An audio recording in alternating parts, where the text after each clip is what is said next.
Para continuar con el análisis, vamos a ver lo que tiene que ver con el análisis completo de los estados financieros. Primero que todo, necesitamos saber si los estados financieros son auditados o no son auditados.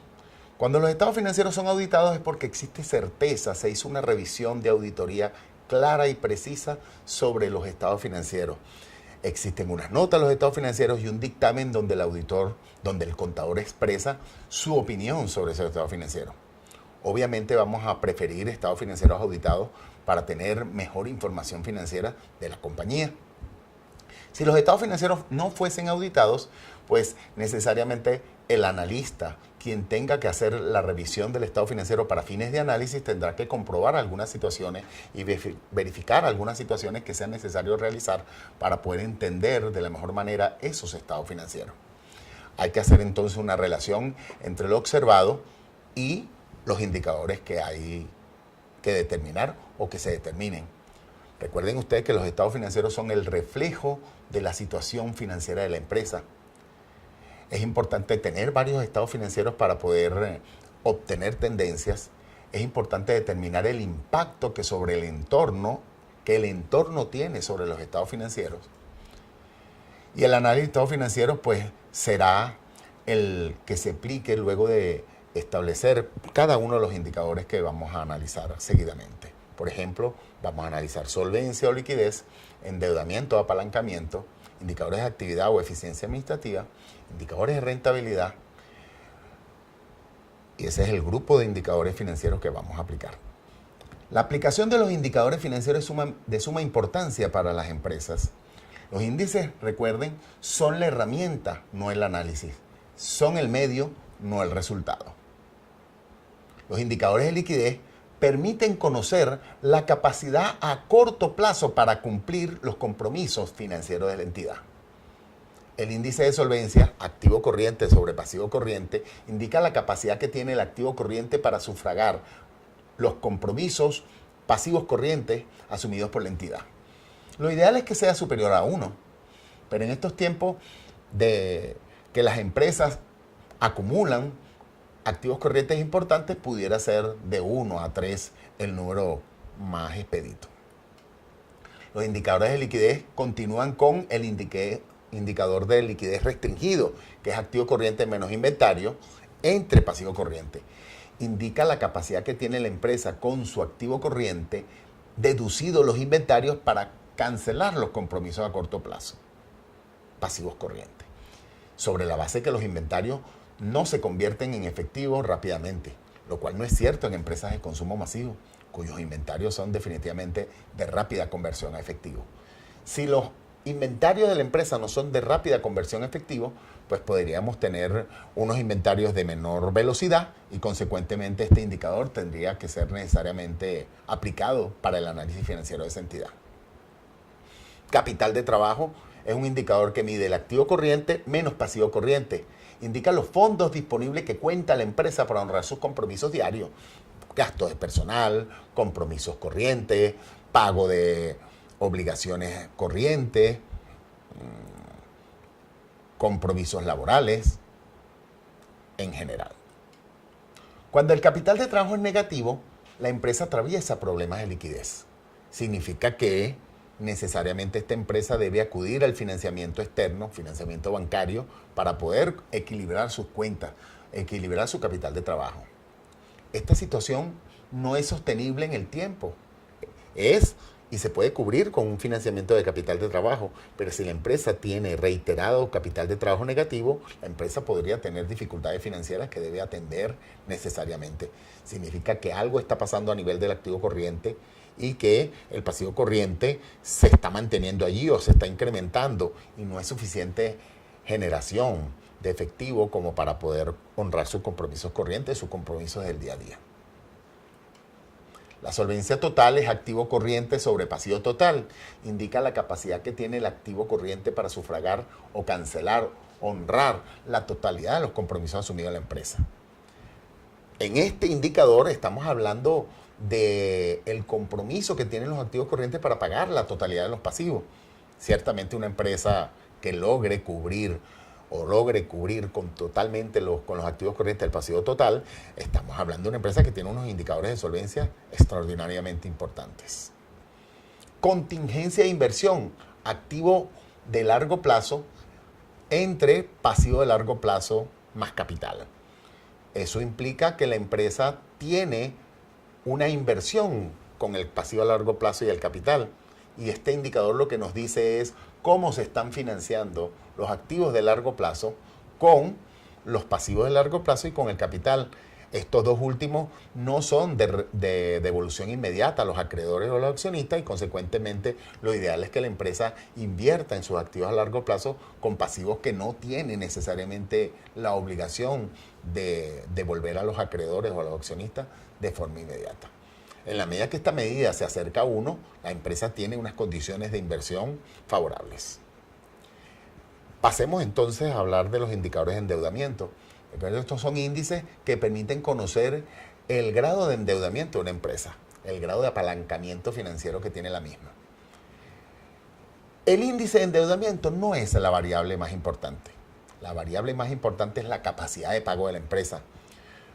Sobre todo si estamos hablando de análisis cuando estamos otorgando nuevos préstamos o estamos hablando de un análisis que está haciendo una institución financiera a una empresa con el objeto de otorgar financiamiento. Primero tenemos el endeudamiento total sobre capital. Indica la capacidad que tiene el patrimonio para honrar sus compromisos totales.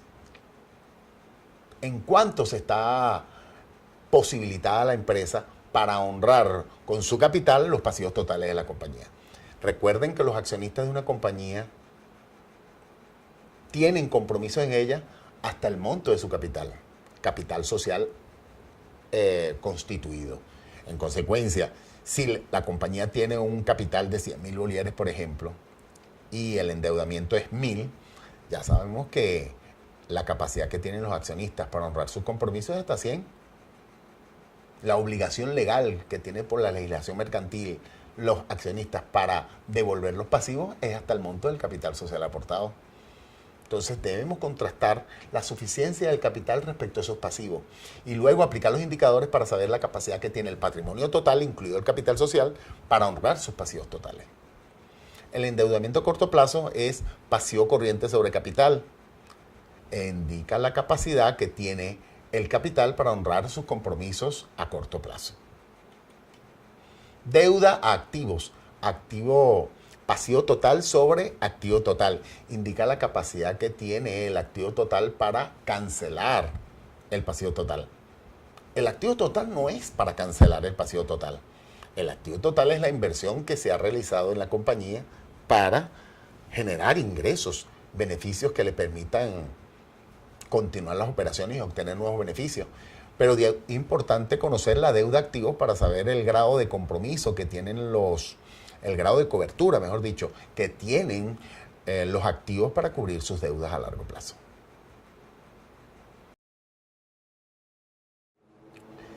Continuemos con el análisis de los indicadores financieros.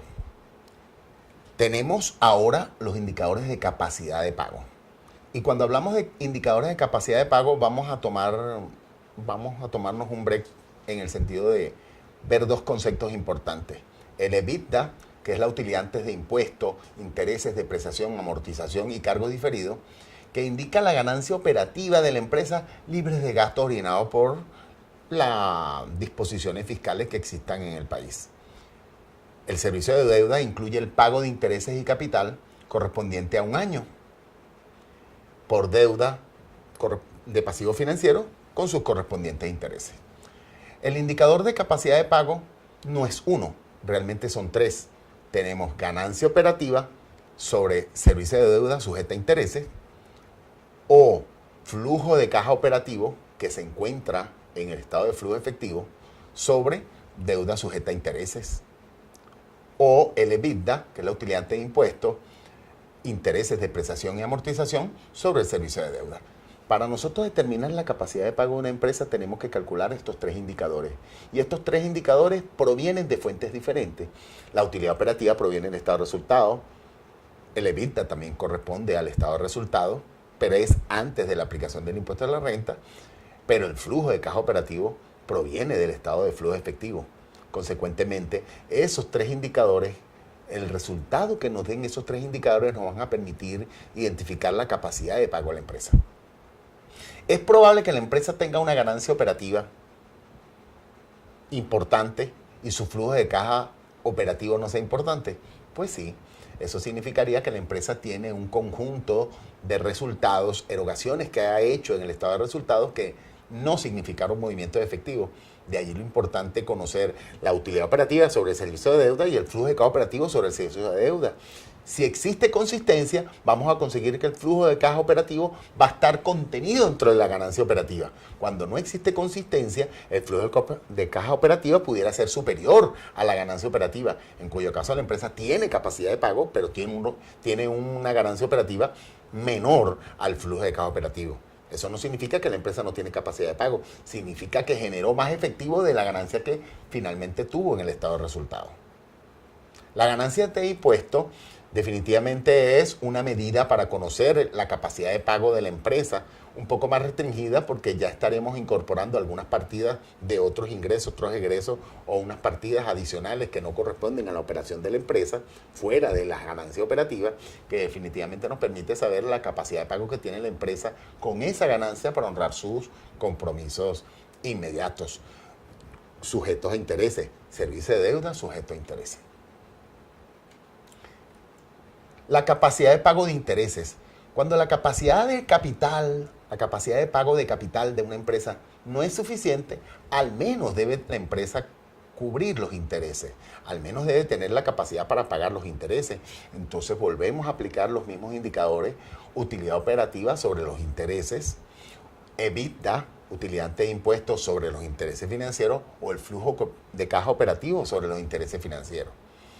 Si la empresa no tiene capacidad de pago suficiente para honrar los compromisos de capital e intereses de la empresa, al menos debe cubrir los intereses. Si estamos en presencia, por ejemplo, de un refinanciamiento bancario y la empresa no tiene capacidad para cancelar la totalidad del capital, como mínimo debe cancelar por lo menos los intereses para poder decir nosotros, tiene la empresa capacidad de pago de honrar esos compromisos. El endeudamiento con costo, deuda sujeta a intereses, pasivo total, indica qué proporción del pasivo total está constituido en deuda sujeta a intereses. En la medida que este porcentaje se acerca a 1, significa que la empresa tiene una proporción importante de deuda sujeta a intereses respecto al pasivo total. Endeudamiento corto plazo con costo sobre pasivo corriente indica el porcentaje de deuda sujeta a intereses que está contenida dentro del pasivo corriente. Si la empresa tiene mucho gasto acumulado por pagar, es probable que no tenga deuda sujeta a intereses importante. Cuando la deuda sujeta a intereses es importante dentro del pasivo corriente, nosotros podríamos decir desde el punto de vista de capacidad de pago, la empresa tiene un porcentaje de deuda mayormente constituido por deuda sujeta a intereses. Indicadores de actividad. Los indicadores de actividad o eficiencia administrativa son importantes para conocer el grado de eficiencia administrativa de la empresa. Son indicadores que miden la capacidad que tiene la operación para ser eficiente. Estos índices cambian significativamente entre industrias o sectores y definitivamente son los que van a permitirnos a nosotros conocer el ciclo del dinero de la empresa. Recuerden ustedes que el ciclo de dinero de la empresa comienza con el efectivo. Si la empresa maneja insumos para producir inventarios producidos por la propia empresa, estos insumos se convierten en materias primas. Estas materias primas pasan a un proceso de transformación. De los procesos de transformación surgen los inventarios. Los inventarios son vendidos al contado o a crédito y la recuperación de esas cuentas por cobrar, se generan cuentas por cobrar y la recuperación de esas cuentas por cobrar vuelven a generar el efectivo. El ciclo del dinero de una empresa es diferente. Este ciclo que les comenté corresponde al ciclo de una empresa industrial, una empresa de manufactura. Pero si la empresa es una empresa comercializadora, el inventario ya lo compra hecho. Cuando el inventario ya lo compra hecho, nosotros de una vez compra más inventario inicial menos inventario final y tenemos el costo de venta de la compañía. Entonces las compras constituyen los inventarios de la empresa, esos inventarios se convierten en ventas, las ventas pueden ser de contado a crédito, las ventas a crédito generan cuentas por cobrar, la recuperación de esas cuentas por cobrar genera efectivo y el ciclo de efectivo se cumple para una empresa de comercialización de esa manera. Para una empresa de servicio el ciclo de efectivo es diferente porque no tienen inventario. Una empresa de inventario, una empresa que no maneja inventario como una empresa de servicio, lo que tienen son existencias necesarias para poder prestar el servicio.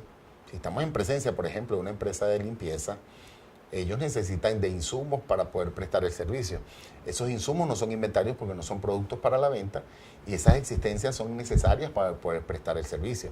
Eso estamos hablando de que el ciclo de efectivo de esa compañía tiene que ver con el efectivo, generación de cuentas por cobrar, esa recuperación de cuentas por cobrar vuelve a generar efectivo. Y en el camino hay compras de existencia necesarias para poder garantizar la prestación de servicio. ¿Cómo se mide el ciclo de efectivo de una empresa? Primero, conociendo el ratio del ciclo operativo. ¿Se acuerdan que vimos el capital de trabajo neto? Ahora vamos a ver el ciclo operativo del capital. Cuando nosotros conocemos y entendemos el ciclo operativo, lo que nos quiere decir las herramientas cuantitativas del análisis son: yo conozco el capital trabajo neto de la compañía, quiero saber cuánto dura ese capital. Una empresa que tiene un capital 1000, un activo corriente de 1000 y un pasivo corriente de 500, su capital de trabajo neto son 500. Eso no es suficiente. Yo necesito saber cuánto tiempo duran esos 500 allí en la caja de la compañía. Y el indicador que me dice cuánto duran esos 500 allí en la caja de la compañía es el capital de trabajo neto, por un lado, y el ciclo operativo, por otro, que me dice la maduración de ese dinero allí, en las cuentas de tesorería de la compañía. Ahí vamos a tener entonces 3 indicadores: los días de rotación de cuentas por cobrar, los días de rotación de inventario y los días de rotación de cuentas por pagar. El ciclo operativo es días de rotación de cuentas por cobrar más días de rotación de inventario menos días de rotación de cuentas por pagar, me da los días del ciclo operativo de la empresa. Y es la medida más importante para conocer la capacidad de pago que tiene la empresa desde el punto de vista del tiempo que duran sus recursos disponibles en la contabilidad de la empresa, en la tesorería de la empresa, con lo cual va a honrar sus compromisos.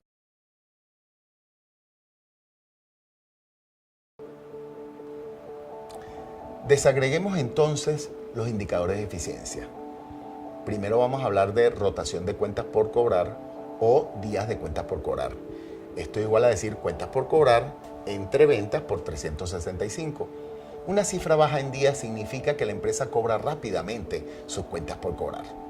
Obviamente cada industria, cada tipo de empresa va a ser diferente, pero en un mercado de contado como el que vivimos hoy en día, la rotación de cuentas por cobrar indica la eficiencia que tiene la empresa para recuperar sus propias facturas pendientes de cobro.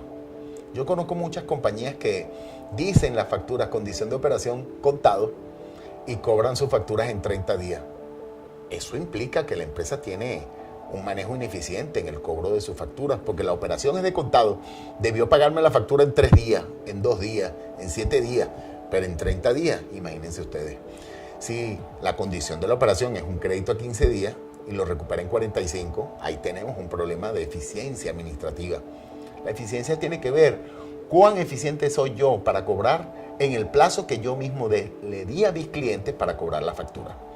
Días de cuenta por cobrar genera la información para que el analista conozca cuánto tiempo tarda la empresa en cobrar sus propias facturas. Días de inventario, entonces, inventario entre costos por 365. Este indicador me indica la capacidad que tiene la empresa para rotar su inventario. En cuánto tiempo sus inventarios rotan desde sus propios almacenes, de sus propias tiendas directamente. Una cifra baja en días indica que la empresa vende rápidamente su inventario. En la medida que la empresa tiende a 1 o tiende a 0, en la medida de lo posible, pues estamos hablando que la empresa rota su inventario de manera muy rápida. Días de cuentas por pagar o rotación de cuentas por pagar. Es cuentas por pagar entre costos por 365. Eso indica el tiempo que tarda la empresa en pagar a sus proveedores. Una cifra alta en días indica que la empresa paga lentamente sus compromisos. Lo ideal entonces es que paguemos más lentamente nuestros compromisos, cobremos más rápidamente nuestras cuentas por cobrar y nuestros inventarios y consecuentemente mi ciclo operativo sea positivo. Finalmente, para terminar el tema de eficiencia, vamos a hablar de brecha entre cuentas por cobrar y cuentas por pagar. Eso significa rotación de cuentas por pagar menos rotación de cuentas por cobrar. Es el tiempo que el efectivo queda en la tesorería de la empresa suficiente para honrar sus compromisos inmediatos. Lo ideal es que este número siempre sea positivo. Cuando este número es negativo, la empresa, desde el punto de vista de su manejo comercial, es ineficiente. El indicador de crecimiento en venta es variación porcentual de la venta entre un ejercicio y otro. Lo ideal es que la variación de la venta sea positivo e incluso sea superior al índice de inflación del país. Si el índice es positivo, pero está por debajo de la inflación del país, podríamos estar en presencia de una empresa que creció negativamente en relación a la inflación. Es importante considerar este indicador. Luego tenemos el indicador de rotación de activos. Ventas entre activos totales. Indica la capacidad que tiene la empresa con sus ventas de rotar el total de la inversión que ha realizado con sus ventas. Una empresa que es capaz de rotar sus activos en un año, estamos hablando de que es capaz de tener un indicador de rotación muy elevado, muy importante. Cada empresa, de acuerdo a su modelo, su industria, su sector, va a ser diferente. Una empresa industrial probablemente mueva este número en 0.20, 0.30. Una empresa de servicios puede ser que lo mueva a 1, 2. Una empresa comercial puede ser que esté cercano a 1. Entonces, dependiendo de las características del activo de la empresa, será diferente este indicador entre industria y sectores. Cuando hablamos de indicadores de rentabilidad, tenemos que pasearnos primero por el estado de resultado de la empresa. Recuerden que el estado de resultado de la empresa es ingresos menos costos, utilidad bruta en venta o el margen de comercialización. Utilidad bruta en venta menos los gastos administrativos me da la utilidad neta, para abreviar. La rentabilidad es el objetivo de toda empresa. Y medir la rentabilidad respecto a algunos valores es importante para los accionistas y los acreedores, porque en la medida que una empresa sea rentable, la empresa será mucho más apetecida o será valorada de manera diferente por cada una de esas partes interesadas. Los beneficios se observan en ese estado de resultados y nunca un accionista o un acreedor, un inversionista va a invertir en una compañía que no maneja rentabilidad. Cuando hablamos de rentabilidad, entonces es importante conocer las ventas de la empresa, el costo de venta de la empresa y conocer el margen de comercialización. En la medida que ese margen es un poquito más importante, su porcentaje es importante, la empresa tiene un margen suficiente para sufragar sus gastos administrativos. Y esos gastos administrativos deben de dar pie para generar una utilidad neta importante. Entonces, la rentabilidad de una empresa es la forma de medir los resultados de la empresa respecto a cada una de las medidas que vamos a evaluar a continuación. La rentabilidad sobre el patrimonio, o ROE, es la utilidad neta entre el patrimonio promedio. Indica el porcentaje de ganancia en términos de capital invertido por los accionistas dentro de la compañía. En la medida que el ROE tiende a ser más importante, el accionista va a estar mucho más satisfecho con la rentabilidad patrimonial de la compañía. Lo ideal es que la rentabilidad sea superior a la inflación. En estos tiempos, la inflación, siendo muy alta, hace que la rentabilidad de las empresas se vea como muy lejos de la inflación del país. Eso no significa que las empresas no sean rentables, significa que la situación de entorno hace que la rentabilidad merme y consecuentemente la valoración de las empresas se ve afectada. Luego tenemos la rentabilidad sobre el activo, que es la utilidad neta entre el activo promedio. Indica el porcentaje de ganancia en términos de la inversión total de la empresa. Cuando hablamos de la inversión total de la empresa nos referimos a los activos que generan esas rentabilidades. Y esos activos, recuerden ustedes que están financiados por la deuda, por los pasivos y por el patrimonio. Luego tenemos un indicador de valor económico agregado, EVA, que es la utilidad neta menos rentabilidad promedio del mercado sobre el patrimonio. Eso me muestra si la empresa crea valor o destruye valor. Lo ideal es que la rentabilidad de la empresa sea superior a la rentabilidad promedio del mercado, o al costo de oportunidad, o al costo de capital que estén manejando los inversionistas. ¿Qué es costo de capital? Bueno, yo se los diría de una manera muy sencilla. Lo que un accionista podría ganarse si tomara la decisión de no tener una compañía, sin sudarse una gota de sudor. En Estados Unidos, por ejemplo, el costo de capital está relacionado con los papeles de la Reserva Federal. En nuestros países podemos hablar de que los títulos de deuda pública, las obligaciones emitidas por las empresas más importantes de ese país, podría ser una referencia de costo de capital. Un portafolio de inversiones entre renta fija, renta variable, podría ser la referencia de un costo de capital. La tasa de interés pasiva o activa, mejor dicho, de los bancos podría ser una referencia de costo de capital. Es tener un porcentaje de lo que aspira el accionista a tener como beneficio y compararlo con la utilidad que está obteniendo en la compañía, o lo que otras empresas del mismo sector y misma actividad económica generan respecto a el ingreso que tiene la propia compañía. El valor económico agregado de una compañía es de suma importancia para valorar la misma desde el punto de vista del accionista e inversionistas. También tenemos el análisis de márgenes. Margen bruto, utilidad bruta sobre venta, indica la capacidad que tiene la empresa para generar la utilidad primaria de la entidad.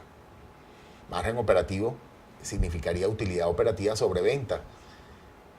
Deja ver cuánto me estoy ganando desde el punto de vista operativo por cada bolívar vendido. Margen EBITDA, utilidad de impuestos, amortizaciones, depreciaciones y cargos diferidos entre ventas, indica la ganancia que tiene la empresa sin costo fiscal sobre las ventas. Es importante conocer esa ganancia porque es la ganancia que yo estoy utilizando para pagarle a ese accionista indirecto llamado Fisco Nacional, que de alguna manera participa en los beneficios de la entidad de la misma forma que participan los accionistas. Margen neto es la utilidad neta luego del impuesto sobre las ventas. Indica la capacidad que tiene la empresa para obtener un resultado neto o cuánto me gano yo por cada bolívar vendido. El análisis de márgenes es muy importante y normalmente está contenido en las variaciones y tendencias. Si yo saco una evaluación de tendencias de manera horizontal, podemos tener unos márgenes importantes en la entidad. Un buen margen neto con bajos márgenes brutos y operativos obligan a un análisis mucho más profundo desde el punto de vista de que lo importante es que el margen operativo y el margen bruto de la entidad sean lo más altos posible y que puedan ser suficientes para honrar los compromisos de gastos operacionales y gastos administrativos y gastos de personal que la empresa tiene en un momento determinado.